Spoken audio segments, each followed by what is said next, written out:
Praise the lord. જો ઈશ્વર પાપને ધિક્કારે છે તો શા માટે ઈશ્વરે ભલુમૂંડું જાણવાનું વૃક્ષ બનાવ્યું? જવાબ છે ઈશ્વરના મહિમાને માટે. સમગ્ર બ્રહ્માંડમાં સૌથી મહત્વપૂર્ણ બાબત અને એ તો છે ઈશ્વરનો મહિમા.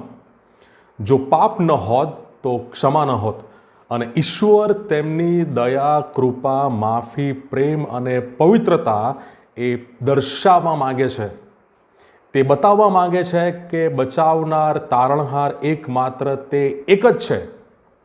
જો દુષ્ટતા અસ્તિત્વમાં ન હોત તો ઈશ્વર આ બધું કેવી રીતે કરી શકે?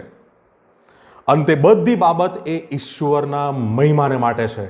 તે વૃક્ષ એ કોઈ ભૂલ નહોતી, પણ તે ઈશ્વરની દયા અને કૃપા હતી, જે તારણની જરૂરિયાત માટે ઈસુ ખ્રિસ્ત તરફ એ નિર્દેશ કરતી હતી.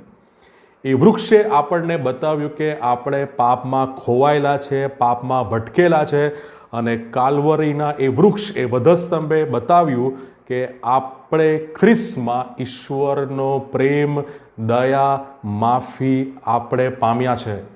God bless you.